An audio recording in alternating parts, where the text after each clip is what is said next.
Dan baiklah, apabila memang Ustadz Jalaluddinnya belum hadir pada hari ini, boleh jadi hari ini kita bisa pulang lebih cepat ya Bapak dan Ibu ya. Saya ingat dulu ketika kita bersekolah dulu betapa gembiranya ketika disampaikan bahwa hari ini ada rapat guru dan kemudian kita pulang cepat, maka kita pulang lebih awal. Mudah-mudahan hari ini pun sekali-sekali ya boleh Bapak dan Ibu lebih leluasa lagi melaksanakan aktivitas hari ini dengan kita pulang lebih cepat dari kelas kita pada hari ini.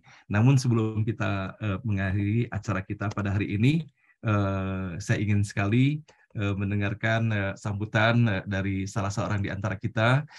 Kemarin kita telah meminta kepada Ibu Emi untuk menyampaikan sambutannya, kemudian Pak Prof. Soryadi sendiri sedang bertugas berada di Malang saat ini dan saya pun belum mendapati beliau di dalam forum ini.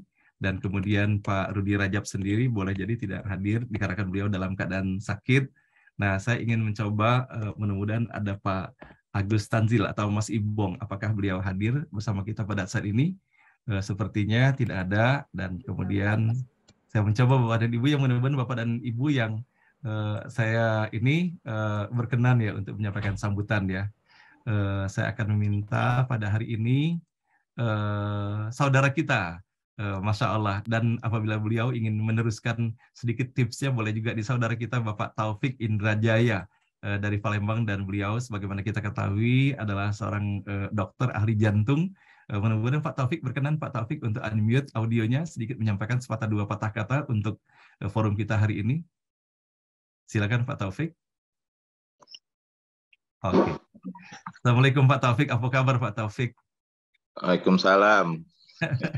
Pak Taufik, mohon maaf nih Pak Taufik, ini secara mendadak saja Pak Taufik, dikatakan rasanya tidak lengkap kalau seandainya kita tidak mendengar suara dari peserta kita dalam forum ini. Kepada Pak Taufik kami persilakan Pak Taufik untuk menyampaikan sepatah dua patah kata atau ingin sharing juga, boleh jadi ada hal-hal yang terkait dengan masalah jantung. Dan kalau seandainya Pak Taufik berkenan, tiba-tiba ada pertanyaan dari peserta, bolehkah Pak Taufik yang terkait dengan masalah jantung? Silakan aja Pak Jan. Oke, siap. Oke, silakan Pak Taufik. Bapak dan Ibu, sebelum kita mendengarkan sambutan dari Pak Taufik, sebagaimana kita telah sama-sama mendengarkan, apabila di antara Bapak dan Ibu para peserta pada pagi hari ini ada sesuatu yang ingin konsultasikan dengan beliau terkait dengan masalah jantung, ya tentunya kami akan berikan kesempatan seluas-luasnya. Oke, Pak Taufik, kami persilakan Pak Taufik. Ya, Assalamualaikum warahmatullahi wabarakatuh. Waalaikumsalam warahmatullahi wabarakatuh. Menyapa semua. Nah, mana hilang? Kok hilang ya? Oke. Ya, silakan Pak Taufik. Jadi kami mendadak aja tiba-tiba buka. Biasanya istri yang dengar terus kan istri buka lagi. Semua kita berdoa kepada Allah, semoga kita semua dalam keadaan sehat walafiat. Amin. Tidak kurang suatu apapun. Amin. Ya, mungkin ada berhalangan hadir atau itu semua kehendak Allah. Juga hari ini juga tiba-tiba saya jadi lihat Pak Hasan. Iya. Jadi sebenarnya Pak Hasan makin kita bertambah umur, kesehatan itu secara alamiah turun Pak Hasan. Ya. Jadinya kalau masuk kelompok 60 itu disebut usia lanjut, di atas itu geriatri. Sekarang makin berkembang ilmu tentang geriatri, ilmu tentang orang tua, tentang penuaan. Jadi kita yang mulai menua ini artinya harus ada ilmu sendiri untuk menghadapi penuaan. Jadi ada yang penuaan berhasil, artinya seperti Pak Hasan, mungkin Prof. Soryadi itu kan semua berhasil penuaannya, artinya dalam kondisi seperti itu masih sehat. Tapi ada juga yang 60 sudah sakit-sakitan, itu penuaan yang tidak berhasil. Ya, itu juga berkait dengan latar belakangnya masing-masing. Mungkin dari mudanya sudah sakit-sakitan, kurang olahraga atau tidak menjaga kesehatan, sehingga pada waktu usia tuanya ya dia menuai itunya, artinya hasil yang dia dapat itu. Dan sekarang ini makin banyak konsultan geriatri yang nanti akan bisa mengurusi macam-macam, artinya soal makanan, soal pengobatan, soal pemeliharaan kesehatan. Dan itu memang kalau di negara maju, kelompok ini makin lama makin banyak, dan itu menyedot banyak banyak biaya pengobatan. Nah, makanya itu kalau diharapkan geriatri itu jangan terlalu banyak sakit, karena sakitnya tidak sedikit, kadang minimal 2 penyakit. Kadang hipertensi sama rematik gitu kan. Ada hipertensi, diabetes, jantung, bahkan ada stroke. Semua itu menyedot biaya pengobatan yang akan jadi beban untuk keluarga, beban untuk kesehatan kita. Jadi pesan saya Pak Hasan itu aja, artinya mari kita. Nah, tadi ini salah satu upaya acara Pak Hasan ini untuk terus menyegarkan secara kognitif, secara itu biar jangan mudah pikun gitu ya. Jadi dengan katanya baca Al-Quran itu supaya jangan mudah pikun, dan dengan tidak mudah pikun tentu akan bisa mengurus diri sendiri. Itu aja Pak Hasan untuk saya. Terima kasih Pak Taufik. Alhamdulillah sudah lama juga nggak bersilaturahim dengan Pak Taufik ya. Hari ini qadarullah kita bisa saling sapa dan mudah-mudahan nanti bisa berjumpa di Palembang terutama. Pak Taufik, ini masuk nih Pak Taufik pertanyaan dari Ibu Ani Iriani melalui direct message. Beliau menyampaikan bagaimana membedakan antara sakit GERD atau dengan jantung, karena terasanya dada panas dan sakit dan terus pusing. Mohon penjelasan Pak Taufik. Iya, jadi memang GERD itu banyak sekali Pak Hasan, artinya hampir banyak sekali kasusnya, dan memang harus didiagnosis banding dengan jantung, apalagi kalau memang sudah usianya 45 ke atas. Kalau ibu-ibu mungkin sekitar 50 ya itu. Tapi bahkan sekarang ada yang lebih muda karena serangan jantung. Jadi GERD itu kalau kita tahu bahwa posisi jantung itu di depan dari saluran makan. Nanti bagian bawah jantung itu kan nempel di diafragma, di atas diafragma. Sedangkan lambung itu di bawah diafragma dan posisinya di bawah jantung, pas di bawah jantung. Sehingga kalau sakit jantung kadang-kadang yang di bagian bawah itu terasanya sebagai nyeri ulu hati yang dikira sebagai sakit GERD atau sakit MAH atau orang awam. Bahkan sebaliknya, sakit GERD dia sakit jantung. Nah, tapi tadi kalau sakit jantung sangat khas Pak Hasan. Sangat khas, nyerinya itu orang tidak pernah tahu itu hebatnya nyeri. Ya, orang yang nyeri sekali, hampir mau pingsan, berkeringat banyak gitu ya. Dan kenapa? Karena pada saat itu jantung tuh fungsinya tiba-tiba turun, drop, bisa pingsan. Dia tidak akan ada gejala lain seperti yang bertahap atau tidak ada. Nah, kalau GERD itu kadang-kadang berkaitan dengan waktunya makan atau telat makan gitu ya, dia sakit. Atau tengah-tengah malam dia sering sakit. Ya, itu biasanya itu tidak sampai langsung berat gitu ya kondisinya. Jadi dia akan bertahap ya. Dan itu biasanya juga kalau dia pasiennya makan, ada 2 kemungkinan. Dia makan tambah ada enak atau dia makan malah enak. Jadi kalau dia makan tambah enak itu biasanya sudah lebih dalam itu lukanya, dia disebut ulkus. Jadi makanan yang dimakan itu nampal bagian yang mengalami lecet atau yang lebih dalam dari lecet, sehingga asam lambung tidak langsung bersentuhan ke tempat luka. Tapi kalau yang biasa, yang iritasi biasa, kadang-kadang ketika masuk makan tambah mual. Nah, gitu Pak Hasan. Jadi memang kalau pasien dengan GERD itu jarang langsung ke emergensi, jarang sekali ya. Dan aku biasanya masih bisa tahan dia ke dokter, ke poliklinik. Tapi kalau jantung, dia pasti tidak akan tahan karena nyerinya nyeri hebat sekali. Skalanya tuh sampai berapa? Sampai 10 sampai 9 kalau itu hampir maksimal. Dan biasanya pasien mencari pertolongan ke UGD. Dan situlah nanti dokter, kami yang di poli atau di UGD itu dengan cepat bisa membedakan dengan gampang sebenarnya. Dengan masuk ke pemeriksaan fisik biasanya tensinya bisa drop, kemudian dengan rekam jantung kelihatan ini GERD atau bukan. Itu hampir selalu dapat dengan pemeriksaan itu Pak Hasan. Baik. Berikutnya nih Pak Taufik.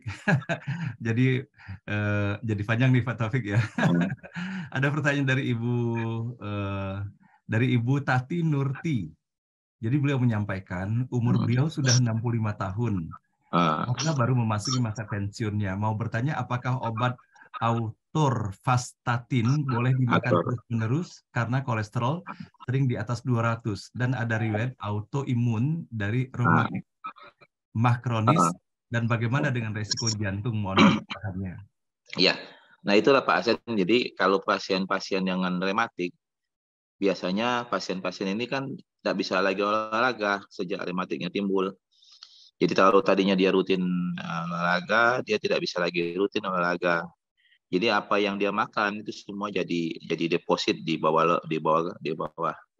kulit, nempel di mana-mana lemak itu sebagai lemak. Jadi orang jadi gemuk. Nah, jadi gemuk itu biasanya ya kolesterolnya meningkat, ya. Nah, dokter dengan melihat kolesterol meningkat, ya itu kan akan berisiko Pak Hasan untuk kelainan jantung atau stroke, atau paling tidak jadi batu empedu pada ibu-ibu yang agak gemuk. Nah, itu yang kita pantau. Kalau hanya sekedar pengen tahu tinggi atau tidak tinggi, itu namanya screening. Jadi kita periksa aja, ada yang alat cepat itu yang tusuk di jari. Kalau di atas 200 itu kecurigaan untuk kolesterol tinggi. Tapi yang kita lihat yang untuk berbahaya dengan jantung itu yang kolesterol jahatnya, yang LDL, ya. LDL-nya itu kalau tidak ada faktor risiko, misalnya hipertensi tidak ada, diabetes tidak ada, itu jangan lebih dari 130. Tapi kalau dia ada diabetes, ada hipertensi, LDL itu harus mencapai 100, dan itu jarang diperoleh, dicapai hanya dengan atur diet, harus pakai obat. Ya, harus pakai obat. Jadi biasanya kalau yang di BPJS itu ada atorvastatin, ada simvastatin. Dan kita pakai itu terus dipakai sampai kita mencapai target. Target kita berapa? 100 misalnya. Ya kalau nanti sampai 100, kalau misalnya tadi 20, mungkin nanti kita turunkan 10. Ya gitu. Nah, dari kan itu biasanya lama Pak, makanya bisa lama. Ya, walaupun nanti juga ada komplikasi, maka itu misalnya paling sering sakit di otot. Ya, kalau lama pakai itu, kalau tidak dikontrol darahnya, berapa LDL-nya, itu sakitnya di otot. Itu aja Pak Dan. Baik. Berikutnya ini ada pertanyaan nih Pak Taufik melalui message. Bagaimana kalau kita menyikapi ada keluarga kita usia sudah mau 70 tahun dan sebetulnya sudah terjadi multiple penyumbatan itu, tetapi tidak mau dioperasi, tidak mau dikateter dan sebagainya. Nah, sehingga untuk menjaga paling tidak kan agar ini bagaimana tips apa saja yang bisa kita lakukan terhadap saudara yang demikian? Kalau sudah 70 dengan multiple, artinya penyumbatan di mana-mana. Artinya sebenarnya sudah bonus Pak Hasan. Artinya kalau sudah 70-an itu ya kita malah kalau kita kateter, kita lakukan suatu hal yang hanya berupa kosmetik malah akan membahayakan. Jadi dengan kondisi yang ada sebenarnya tubuhnya sudah memberikan hal yang terbaik untuk dia. Kecuali ada keluhan Pak, kalau misalnya keluhannya sakit. Kalau sakit dada ya. Jadi dari sekian banyak pembuluh darah yang penyempitan, kita harus cari yang mana yang bikin sakit. Ya, jadi kalau pembuluh darah jantung itu ada 2, satu di kanan, satu di kiri. Tapi yang di kiri itu cabang 2 karena dia memperdarahi atau memberi makan otot yang lebih besar dari kanan karena dia memompa ke seluruh badan. Dan itu cabang ke depan dan cabang ke belakang. Nah, kalau di setiap titik banyak sekali penyempitan kayak tasbih itu, ya kalau tidak mungkin lagi kita lakukan, ya kita biarin aja Pak Hasan.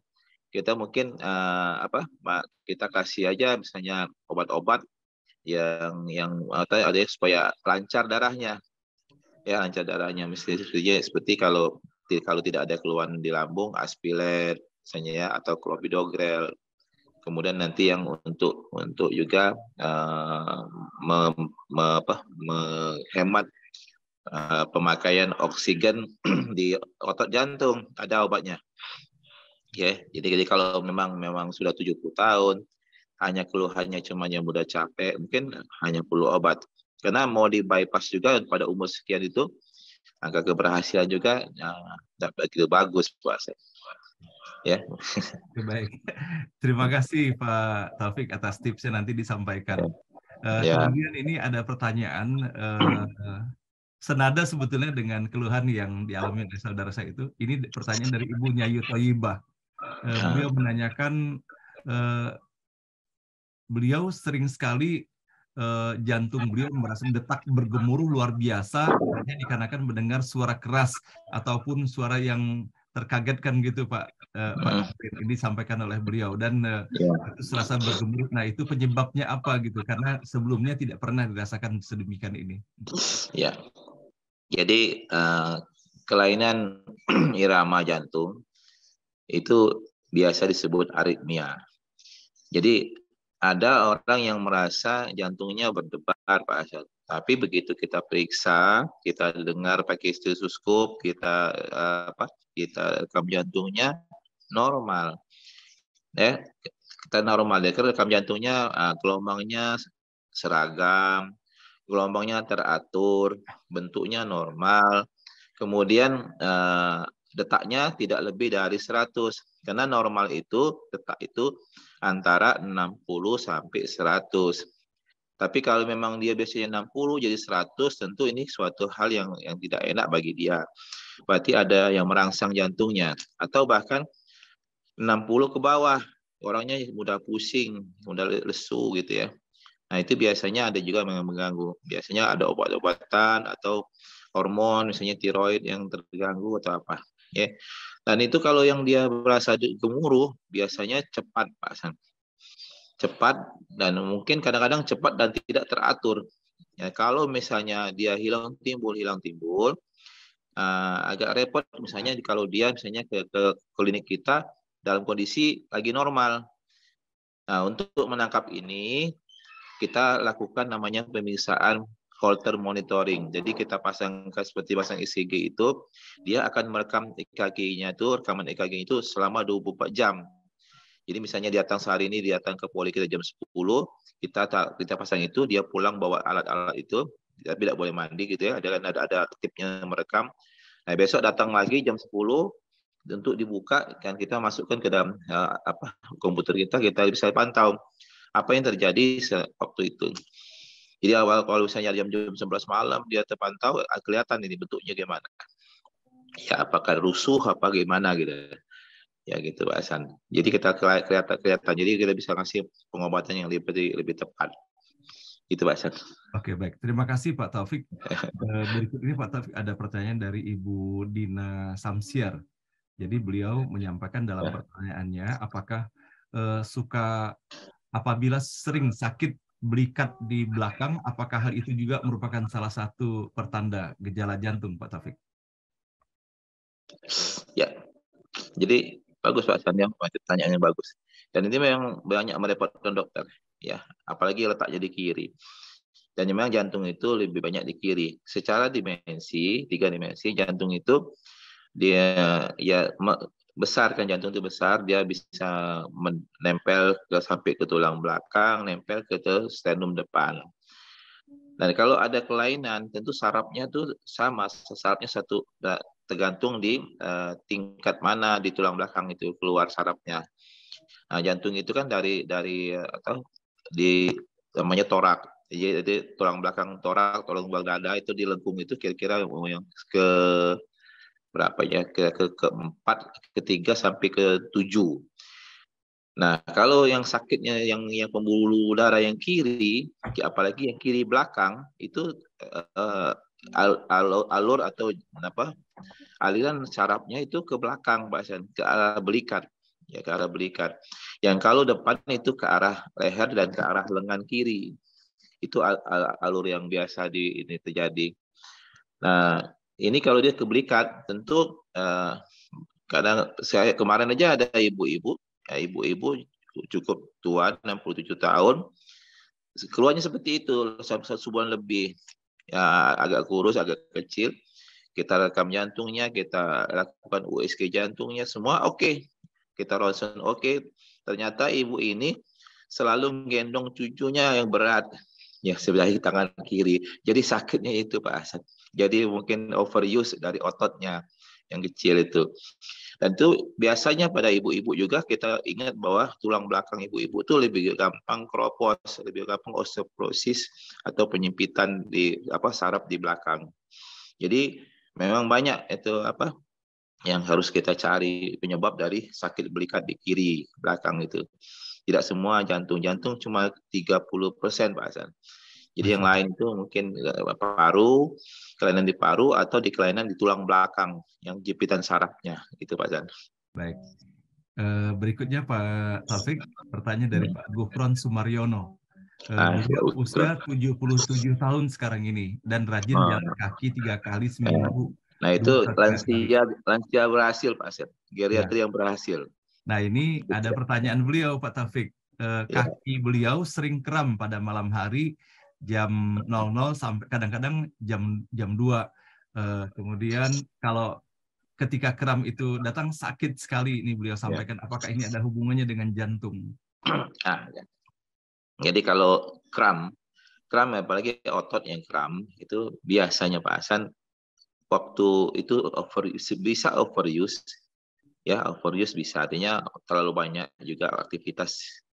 Kemudian ada saraf yang di daerah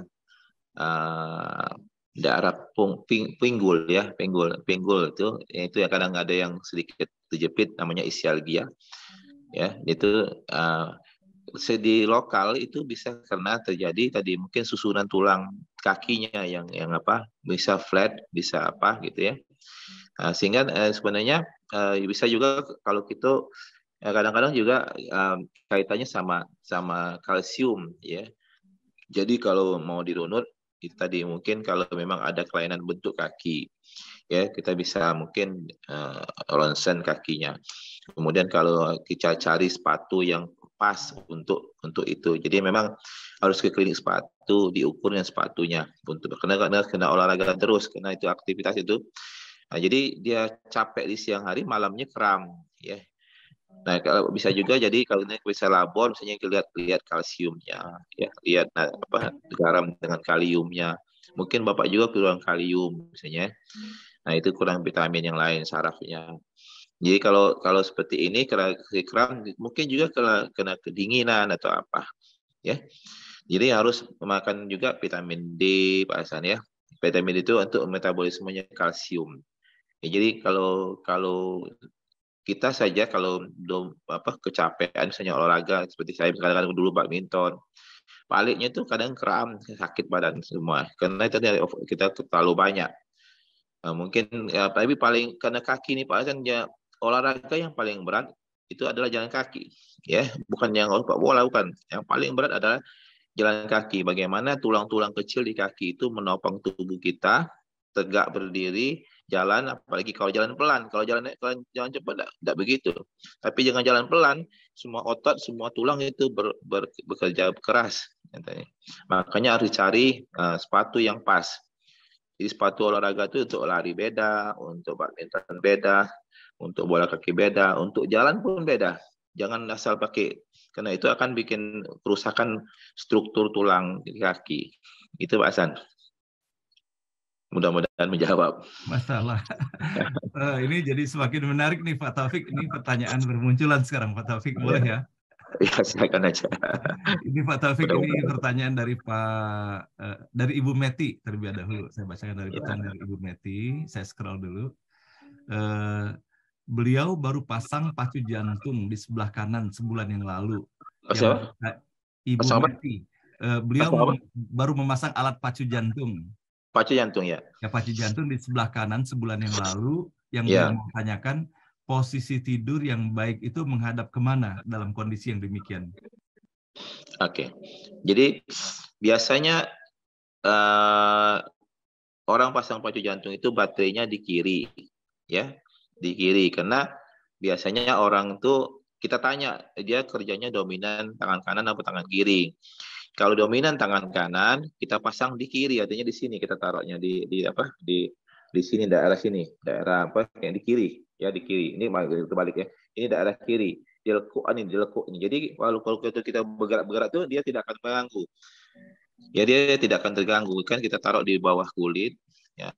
Tapi kalau sesuatu yang terjadi misalnya akan dia pasang ulang yang lain dulu rusak atau dia waktu dipasang di kiri tidak bagus artinya tidak bisa tidak bisa dimasuk dari kiri ya kita dari kanan.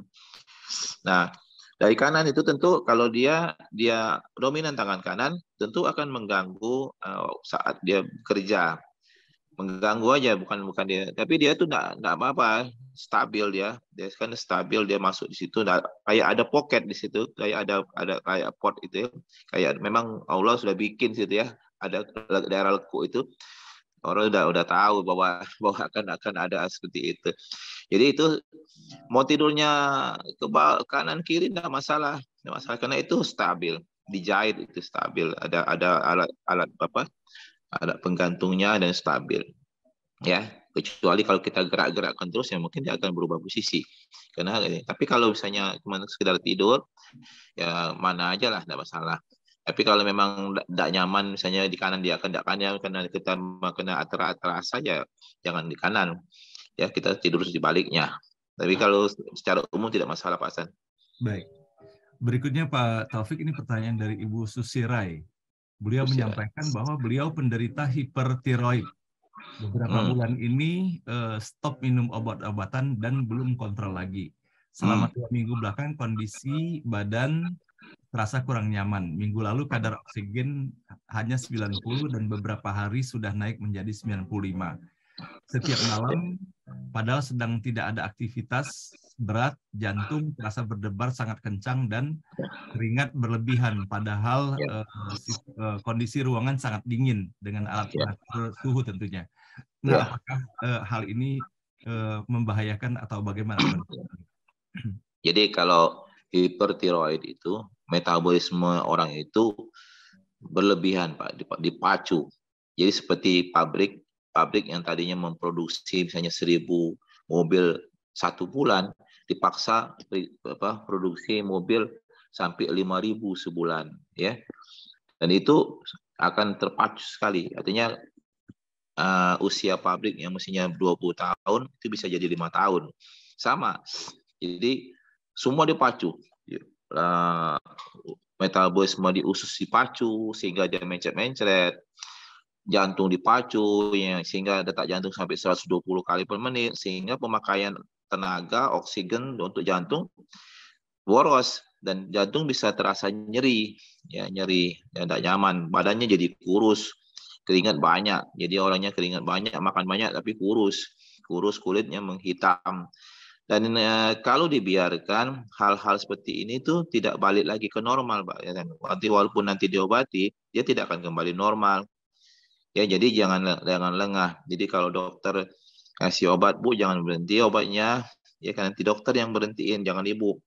Berhenti itu boleh kalau misalnya ada komplikasi, ada tidak nyaman, tapi berhenti langsung ke dokternya bilang, ini saya udah bisa pakai obat ini, harus cari obat lain. Tapi tadi yang kita pantau adalah secara klinis, artinya tampilan klinis, keluhannya, pemeriksaan fisiknya, misalnya detak jantungnya berapa. Yang kita pantau adalah kadar TSH-nya sama free T4 ya. Nah, kalau itu normal, targetnya normal Pak Hasan. Kalau targetnya normal, artinya metabolisme kembali ke normal, tidak dipacu ya. Dan kalau itu dipacu, jantung akan membesar, jantung bengkak, jantung iramanya tidak teratur, nanti terjadi gagal jantung. Nah, kalau terjadi gagal jantung disebut thyroid heart disease, ya, thyroid heart decom, gagal jantung. Dan ini nanti tidak akan kembali seperti normal, walaupun nanti dalam normal, tapi seperti normal. Jadi tidak akan kembali normal. Jadi kalau ibu itu segeralah berobat lagi, teruskan terapinya sampai mencapai target bersama. Jadi dokter hanya memeriksa labornya, rekam jantungnya, dan lain-lainnya, memilihkan obat. Nah, kerjasamanya di situ, ibu makan obat dan melaporkan yang bagus, yang tidak bagus. Ya, jangan disimpan. Ya, jadi kalau tidak bagus, ibu WA dokternya, dok, aku makan obat ini muntah, seperti ini. Dok cari lagi, ya silakan cari. Tapi jangan di sendiri, ambil keputusan sendiri. Karena kalau keputusan sendiri, apalagi nanti kalau ditanya dokter, tidak laku lagi ya, memutus obat itu akan terjadi hal yang tidak bagus untuk ibu sendiri. Itu Pak Hasan. Baik Pak Taufik, Masya Allah, lugas sekali penjelasannya. Nah, berikutnya Pak Taufik dari Pak Zulkarnain, ini pertanyaannya masuk ke direct message. Jadi beliau menyampaikan di sini, anak beliau sudah 1 tahun dari operasi jantung, karena jantungnya bocor. Dikarenakan anak beliau ini, nggak tahu, saya membacanya Down syndrome. Maksudnya apa ini? Itu perlu kontrol lagi ke dokter pediatrik. Down syndrome. Pertanyaannya. Down syndrome. Ya, Down syndrome. Down syndrome. Dikarenakan anak saya Down syndrome dan perlu kontrol lagi ke dokter pediatrik. Mohon tanggapan Pak Taufik. Oke. Jadi kalau pada anak-anak itu ada namanya kelainan jantung bawaan atau kelainan kongenital. Apalagi memang pasiennya Down syndrome yang bukan suatu kelainan kongenital. Jadi artinya kelainan saat waktu pembentukan di janin. Jadi pembentukan apapun bisa terjadi kelainan. Tergantung genetiknya. Ada yang kelainannya di jantung, ada yang kelainannya di ginjal, ada yang kelainan itu, ada yang kakinya nggak ada. Itu kelainan genetik. Nah, di jantung itu sebenarnya waktu kita janin itu ada hubungan jantung kanan sama jantung kiri. Ya, di atrium, di bilik kanan atas bawah itu, serambi atas bawah itu ada lubang. Memang ada lubang, artinya yang darah dari ibu masuk dan itu terbagi ke kanan kiri di melalui lubang itu, ya, septum dia di atrium. Makanya kalau ini nanti waktu saat lahir, ini dalam waktu 1 tahun dia akan tutup sendiri. Ya, begitu nangis pada saat itu mulai tutup sendiri. Tutup sendiri. Nanti kalau dia sisa tidak tertutup normal, masih terbuka, itu yang disebut atrial septal defect, artinya kerusakan septum atrium. Dan ini akan mengalir darah kiri yang harusnya masuk ke bilik kiri, dari serambi kiri, selain bilik kiri akan mengisi ke kanan, dan ini akan membebani jantung kanan. Yang jantung kanan ini hanya menampung darah yang kotor istilahnya dari seluruh badan, itu nanti pompa ke paru-paru, dan itu nanti masuk lagi jantung kiri, sehingga beban jantung kanan jadi banyak. Darah bersih dari kiri masuk ditambah dari darah kotor. Nah, itu kadang-kadang, tapi pasien tidak biru. Itu kalau ASD. Ya. Nah, kalau sudah dioperasi tutup total, itu biasanya kembali normal Pak Hasan. Ya, tidak ada masalah soal katupnya. Ya, tidak ada masalah. Kecuali kalau waktu operasinya gagal, misalnya tidak tertutup normal, tidak tertutup semua, atau memang dibiarin tertutup sama sisa untuk menjaga keseimbangan jantung kanan jantung kirinya. Tapi mengenai Down syndrome sendiri itu harus dikontrol terus, artinya sampai anak ini bisa minimal bisa mengurus darah dirinya sendiri, tahu mana bahaya, tahu tidak. Tapi kalau jantungnya sendiri, kalau sudah dioperasi, semuanya kalau memang cuma ASD atau VSD operasi, biasanya itu sukses Pak Hasan. Tidak masalah jantungnya. Baik Pak Taufik, berikutnya Pak Taufik dari Pak Rahmat, beliau menanyakan, anak beliau berusia 17 tahun, telapak tangan maupun kakinya selalu berkeringat. Apakah ini ada hubungannya dengan penyakit jantung? Ya, ya. Jadi sangat susah Pak Hasan, tangan kita tuh telapak tangan berkeringat, sangat susah. Ya. Tapi ada anak-anak yang tadi kalau pegang pena basah buat bukunya. Basah bukunya. Semua basah. Ya, artinya repot dia ya, pegang apapun basah karena keringat. Nah, ini ada dua penyebab besar. Tadi penyebab pertama itu kalau itu tadi hipertiroid, ya hipertiroid. Jadi kita buktikan dia hipertiroid atau tidak. Jadi kita periksa apa di ininya lehernya ada gondok besar apa enggak gitu ya. Kemudian apa? Kita juga lihat juga apa detak jantungnya cepat apa enggak. Kemudian apa tangannya bergetar apa enggak ya selain berkeringat. Nah itu biasanya ke tiroid atau matanya kayak apa jobol ya menonjol keluar matanya ada apa enggak gitu ya. Nah itu menunjukkan tiroid. Tapi ada yang memang uh, tidak ketemu itu. Jadi memang mungkin hormonal satu, kedua mungkin saraf Pak Hasan. Jadi itu kalau memang itu terjadi, itu ada operasi dipotong sarafnya, ya, yang saraf untuk keringat itu. Jadi nanti bisa berhubungan dengan dokter bedah itu dipotong sarafnya sehingga dia tidak berkeringat banyak lagi. Kalau tapi tadi kita harus selesai dulu mencari ya penyebab-penyebab yang kita ketahui, misalnya tadi tiroid, cemas ya seperti ya. Jadi kalau bisa dikasih obat cemas selesai mungkin karena cemas.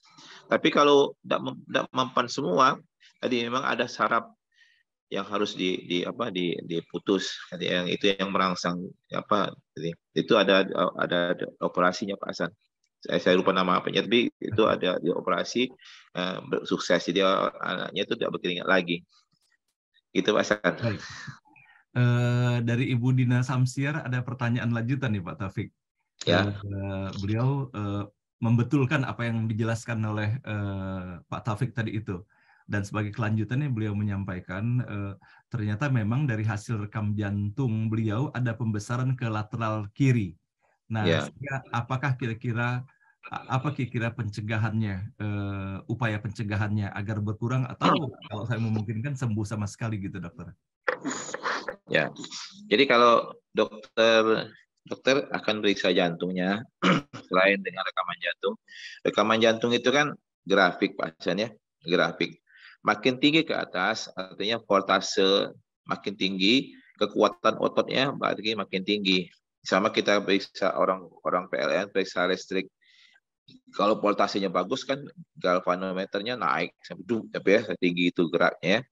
Nah, maka kalau tidak ada bergerak, kalau gerak normal akan sedikit aja bergeraknya.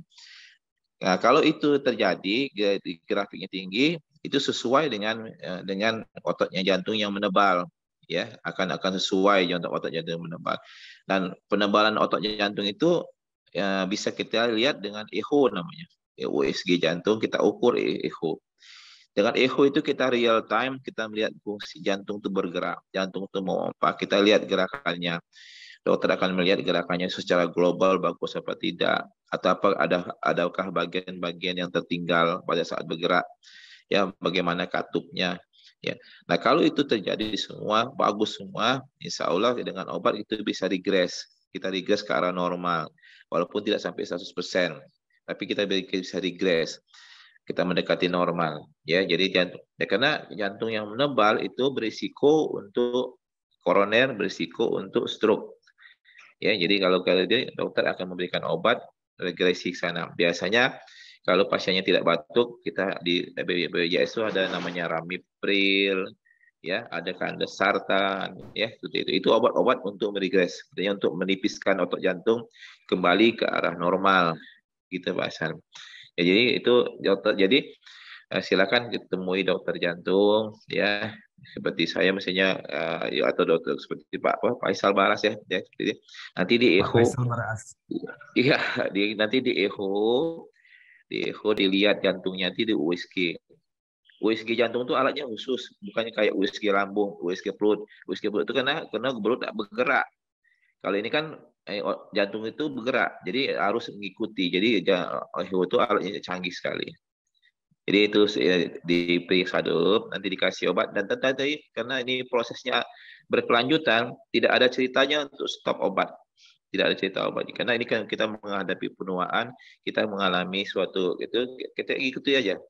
Tinggal lagi nanti misalnya kita adjust dosis. Kalau memang perlu naik, kita naik, turun gitu, Pak. Itu Pak San. Oke, baik.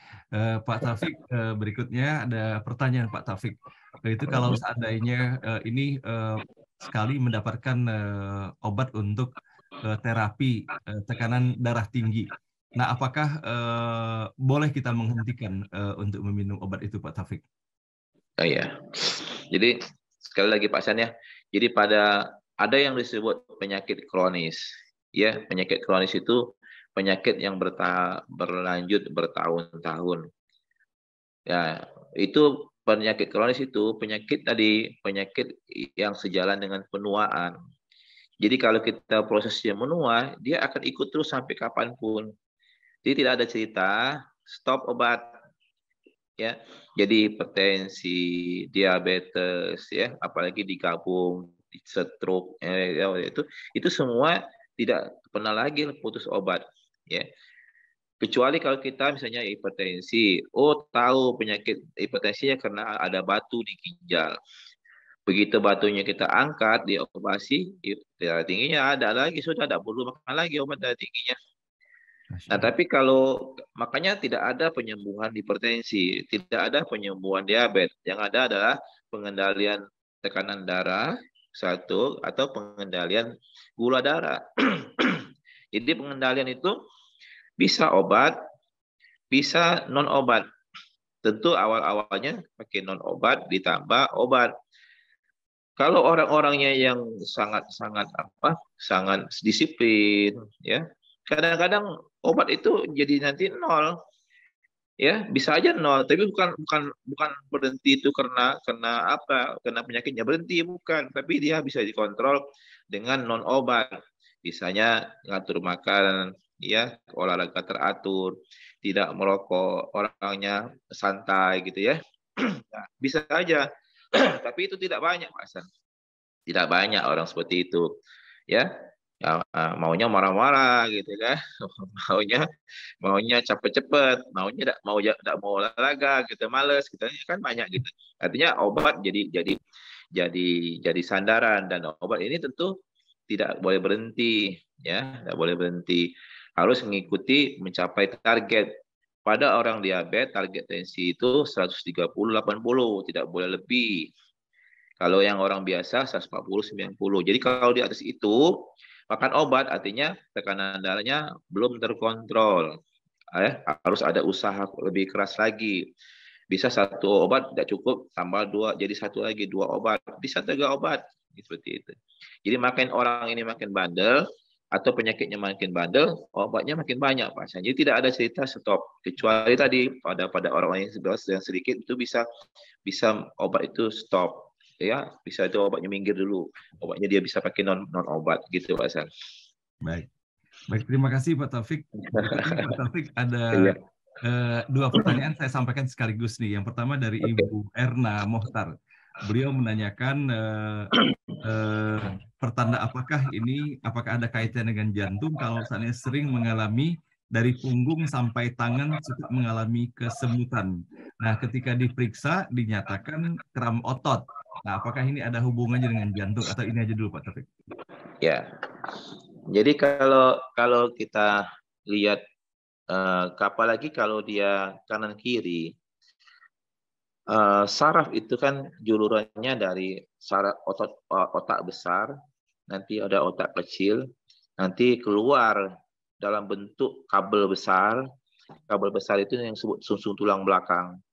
Nanti kabel ini terdistribusi melalui masing-masing ruas tulang belakang, itu keluar seperti tadi alur-alur. Jadi ada jalan besarnya, misalnya jalan tol, nanti ada exitnya. Nah, itu exitnya itu di kanan kiri sampai ke yang kecilnya ke ujung tangan. Jadi kalau ada kesemutan dari punggung sampai tangan, kita harus mencarinya di punggung, ya. Tadi biasanya mungkin ada penyempitan, ada HNP atau apa. Jadi kita minimal kita ronsen tulang belakangnya, ronsen tulang belakang, atau kalau perlu di MRI tulang belakangnya untuk mencari, nah itu tadi penyempitan itu, ya. Jadi kalau saraf itu cuman gejala revert pain-nya, artinya yang terasa di ujung jari, tapi fokusnya bukan di sana, fokusnya jadi di pangkalnya. Kita cari di sana. Apalagi kalau ibu-ibu, kan kita tahu bahwa ibu-ibu karena melahirkan, kalsiumnya banyak digunakan untuk melahirkan. untuk pertumbuhan bayi, untuk menyusui, rata-rata agak sedikit bongkok. Ya, rata-rata agak sedikit bongkok, dan itu akan menjepit saraf. Ya, tulang belakang akan mendekat, dan itu akan menjepit saraf yang keluar di samping-sampingnya. Mungkin itu yang terasa Pak Hasan, jadi kesemutan. Itu Pak Hasan, masih. Mungkin Baik. itu. Masih ada waktu Pak Taufik? Satu pertanyaan Mungkin lagi? boleh, 5 menit, 2 menit. Oke, siap. 5 menit ya. Ini dari Ibu Nurhayati Mustafa. Jadi beliau ketika disuntik COVID dahulu sempat kakinya bengkak. Nah, Sudah, Pak? sehingga dari situ disuruh ke rumah sakit Harapan, rumah sakit jantung ya. Ya, Nah, dikarenakan khawatir mereka takutnya ini istilah yang dia sendiri meragukannya DVT, beliau menyebutnya di sini. Tapi beliau sendiri kurang jelas dan dikhawatirkan kalau tidak diperhatikan bisa menyebabkan kematian. Namun disuntik apa? secara Suntik apa Pak Hasan? Sorry, disuntik apa?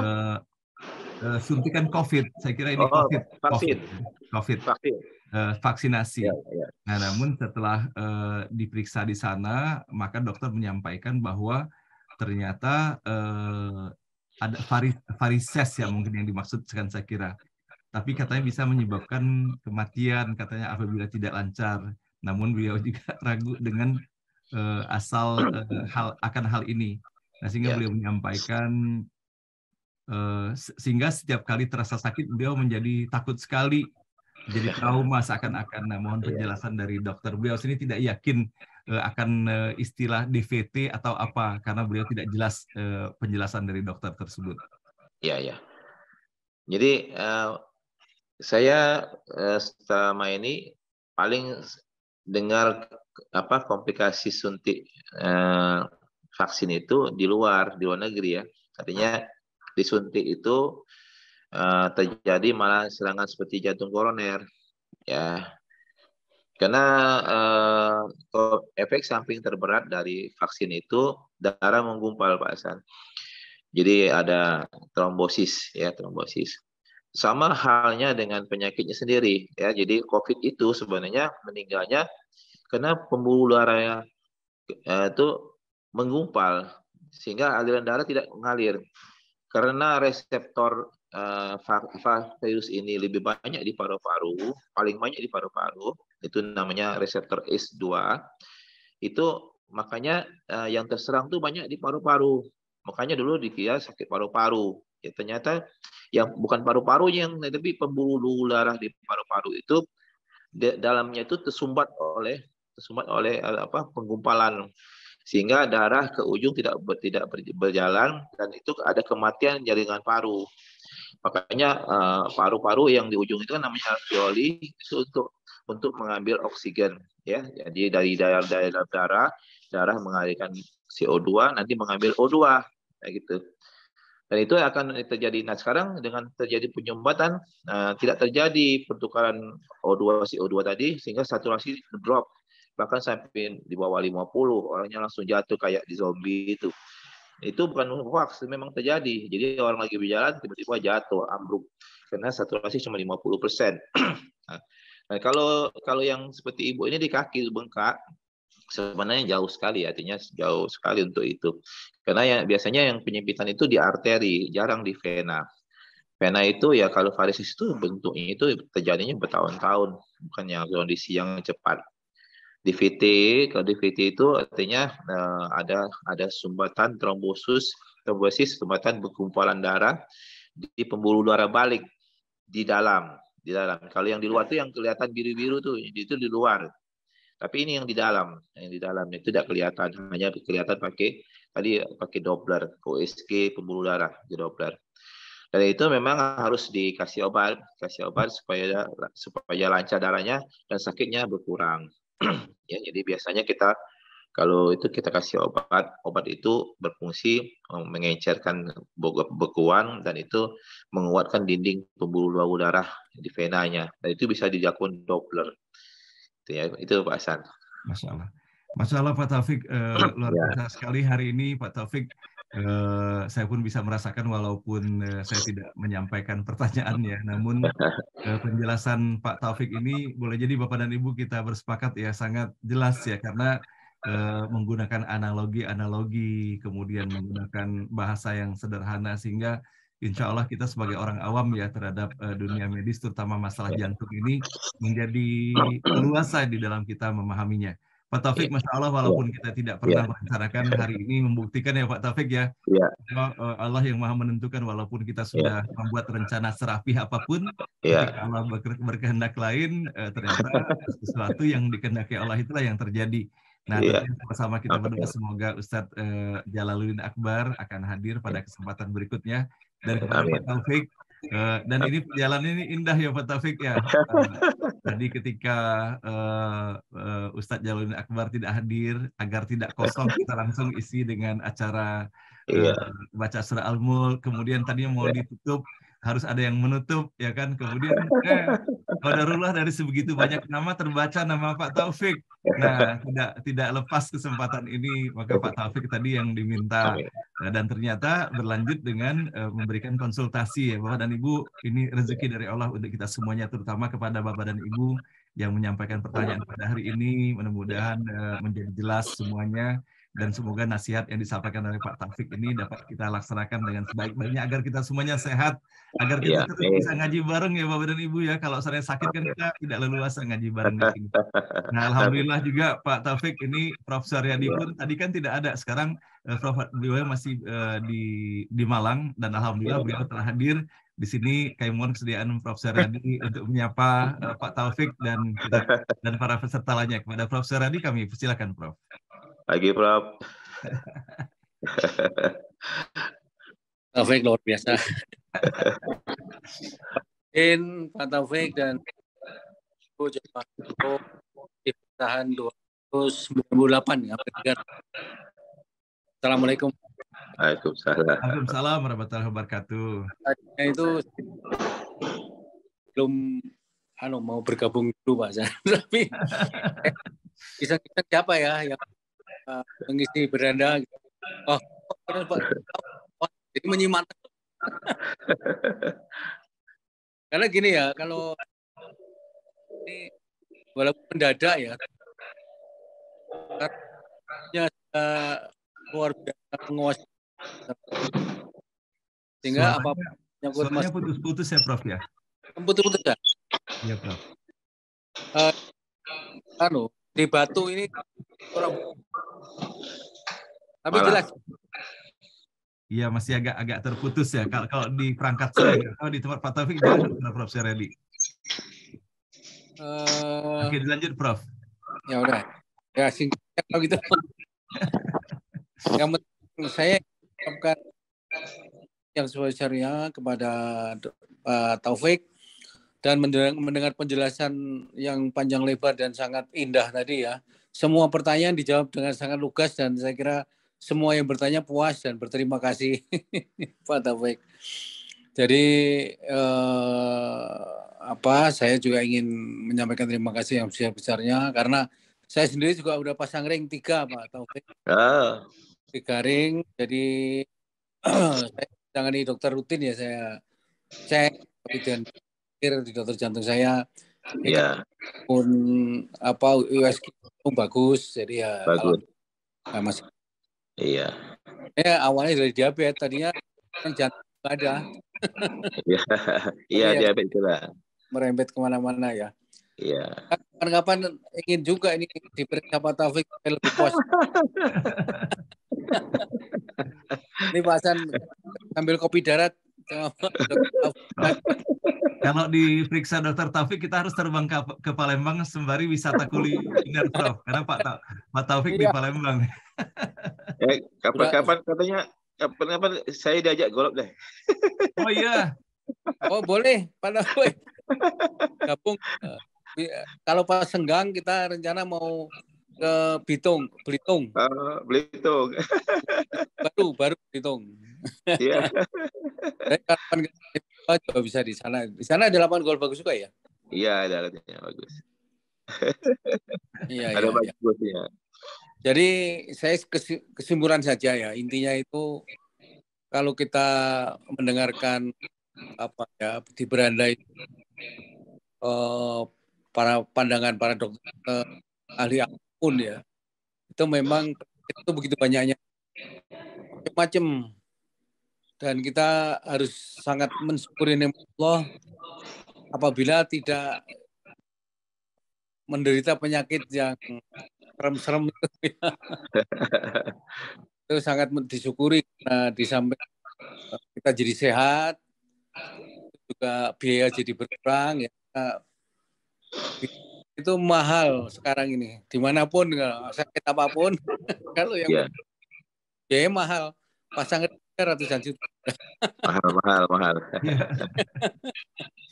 Jadi kalau sehat itu mensyukurinya luar biasa ya. Yang kadang-kadang manusia lupa bahwa kesehatan itu satu hal yang rezeki yang nomplok betul ya.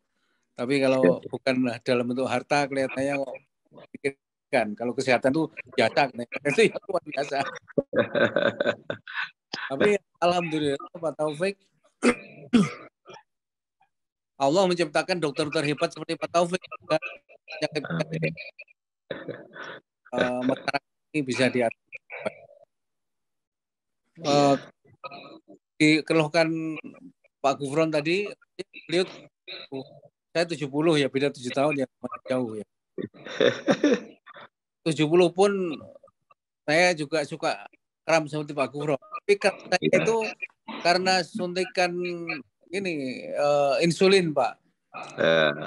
Insulinnya kebanyakan, kemudian asupan makan kurang, itu jadi iya bahaya, itu bisa bahaya. Iya kram ya. Ya tapi seperti kita semua sebenarnya dalam kehidupan kita itu bisa mengetahui penyebab dari apa kram ini.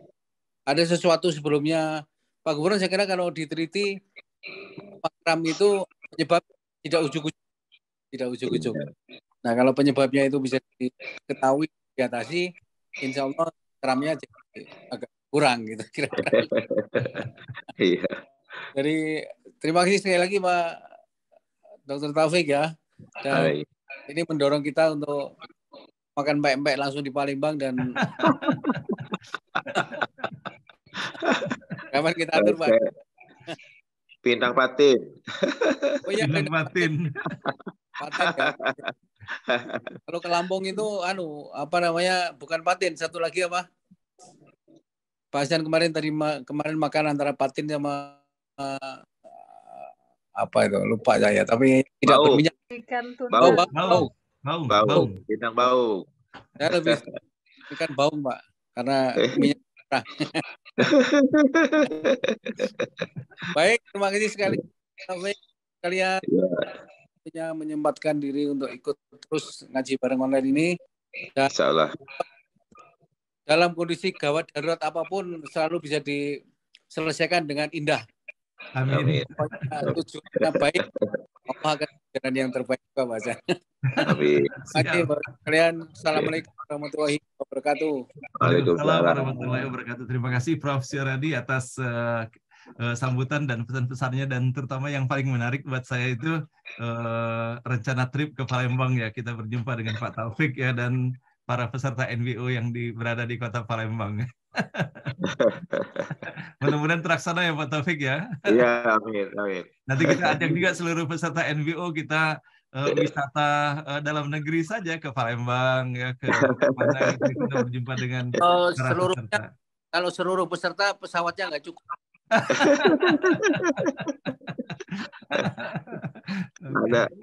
Oke, baik Bapak dan Ibu, Masya Allah ya, Allah menghadirkan keindahan luar biasa. Jadi hari ini komplit kita kaji bareng, baca surah Al-Mulk, sementara dapat sharing juga, kemudian bisa berkonsultasi, semuanya menjadi lengkap adanya, dan kemudian telah disampaikan penutupan oleh Prof. Syaradi.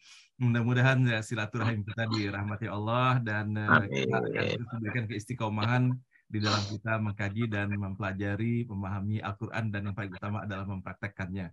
Dan Pak Taufik, apakah Anda mau sebagai kata penutup yang disampaikan ya. Pak Taufik? Oke, makasih Pak Hasan. Sekali lagi syukur kita bisa hari ini berkumpul, walaupun online. Saya mungkin sedikit banyaknya bisa memberikan jawaban-jawaban yang mungkin berguna. Nah, itulah keseharian saya Pak Hasan. Jadi sebagai konsultan kita harus investigasi masalah mereka. Kemudian kalaupun bukan bidang kita, dengan cepat kita harus kasihkan ke bidangnya. Jadi saya paling tidak mau kalau misalnya pasien ini ke saya ternyata bukan masalah saya langsung dorong ini ke dokter yang tepat. Kalau perlu saya telepon dokternya ini, tolong periksa dong, ada teman ada pasien seperti itu. Karena dengan demikian ya, saya kira saya bisa menolong mereka, menghemat waktu mereka gitu ya, sehingga mereka tidak akan terlalu banyak buang waktu, buang duit gitu ya, buang tenaga. Jadi sebagai konsultan ya saya seperti itu Pak Hasan. Jadi secepat mungkin harus dapat menegakkan diagnosis, artinya mencari masalahnya dan memberikan solusi. Dan kita tidak harus sendiri kita melakukannya. Dan itu kita sudah ajarkan ke murid-murid kita, sehingga nanti akan berlanjut proses seperti ini. Karena kita sebagus apapun kita, kalau kita tidak menularkannya ke orang lain seperti Pak Hasan menularkan ke orang lain, itu tidak akan ada guna. Ya, jadi kalau guru kungfu itu dia begitu mencapai tua dia akan mencari murid kungfunya itu cari yang tulangnya bagus katanya. Nah, itu dia ajarin ilmunya biar ilmunya terus. Jadi kita sebagai penerus ini seperti ini Pak Hasan. Jadi saya juga punya guru. Ya, guru saya Prof. Ali Gani, ya, jadi Prof. Ali Gani saya ikuti dia. Dan saya juga nanti akan mencari murid-murid yang harus mencapai begitu. Seperti itu. Jadi orang-orang akan terbantu, selain orang terbantu, kita sendiri mencapai suatu pencapaian yang paling tinggi, dan itu insya Allah menjadi ibadah untuk kita Pak Hasan. Amin. Saya pesan kepada ibu-ibu, bapak-bapak yang di sini tadi, artinya boleh kita menua, boleh tapi kita harus berhasil. Artinya berhasil itu bentuknya tetap sehat, tetap istiqomah Pak Hasan. Jadi saya urusannya sehat, kalau Pak Hasan isinya urusannya istiqomahnya itu. Demikian Pak Hasan, menurut saya, maaf kalau ada salah, kalau rancang, saya minta mohon ampun. Wassalamualaikum warahmatullahi wabarakatuh. Waalaikumsalam warahmatullahi wabarakatuh. Masya Allah Pak Taufik.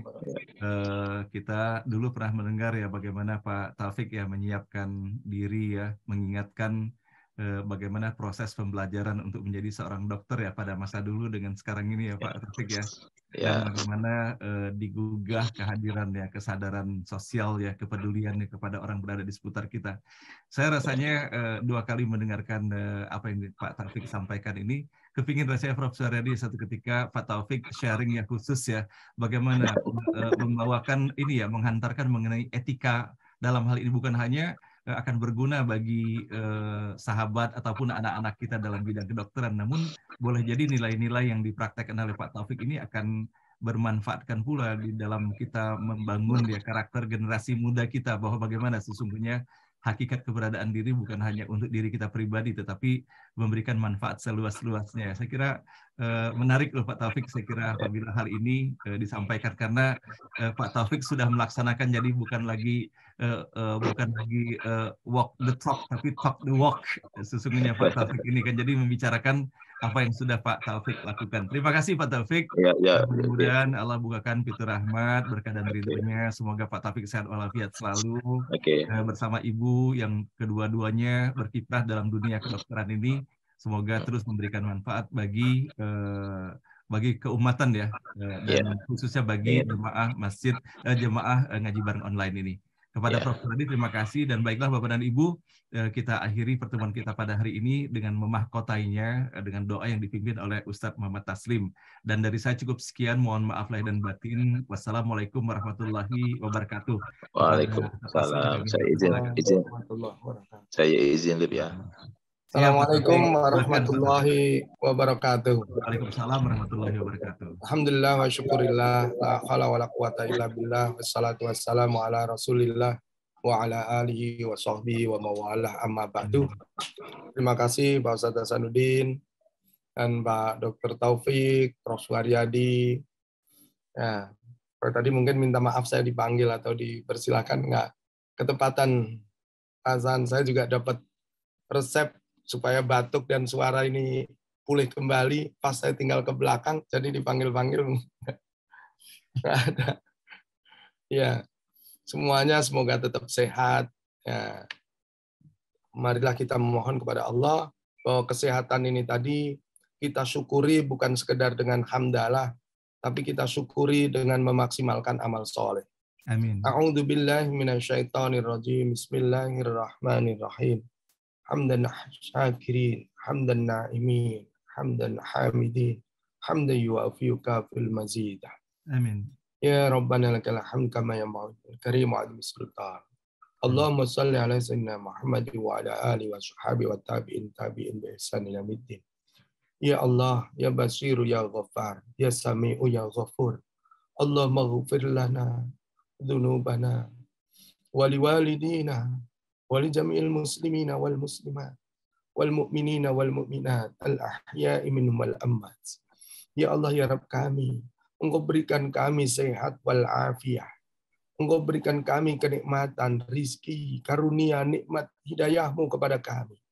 Namun kadangkala kami lalai bersyukur kepadamu ya Rabb. Ampuni kami ya Allah, maafkan kami ya Allah, apabila kami tidak maksimal mengabdi kepadamu ya Rabb. Ya Allah ya Rabb kami, dengan nikmat iman, nikmat Islam, nikmat ihsan yang Engkau berikan kepada kami, hingga kami mampu memaksimalkan untuk amal soleh.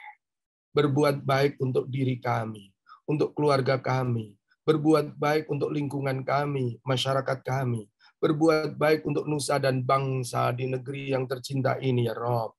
Setiap hari kami mengaji di NBO ini yang dipimpin oleh Bapak Ustadz Hasanuddin Thayyib, mengkaji kalam-Mu, mencari ridho-Mu. Ya Allah ya Rabb kami, ridhoilah kami ya Allah, bimbinglah kami agar kami mampu mengamalkan firman-Mu, mengamalkan apa yang ada di Al-Qur'anul Karim. Amin. Rabbana atina fid dunya hasanah wa fil akhirati hasanah wa qina azabannar. Wa sallallahu alaihi wasallam Muhammad wa ala alihi wa sahbihi wasallam. Walhamdulillahi rabbil alamin. Amin ya rabbal alamin. Terima kasih Pak Ustadz Hasan, Prof. Suharyadi, semuanya jamaah NBO, mohon maaf lahir batin. Assalamualaikum warahmatullahi wabarakatuh. Waalaikumsalam warahmatullahi wabarakatuh. Ustadz, semoga Ustadz cepat sehat, segera pulih kembali Ustadz, sepertinya Ustadz lagi batuk berat itu. Ya, semoga Allah segera sehatkan ya Ustadz ya, agar bisa lebih leluasa lagi menyampaikan dakwahnya. Iya, Pak. Nah baiklah Ibu dan Bapak yang dirahmati Allah, Prof. Suharyadi, Pak Taufik, dengan berakhirnya doa yang dipimpin oleh Ustadz Muhammad Taslim pada hari ini, maka berakhir pula acara kita pada hari ini. Insya Allah kita akan berjumpa esok hari dengan kita melanjutkan acara ngaji bareng dan mendengarkan tausiah yang insya Allah disampaikan oleh guru kita Profesor Dr. Nasaruddin Umar. Mohon maaf lahir dan batin. Wabillahi taufiq wal hidayah. Wassalamualaikum warahmatullahi wabarakatuh.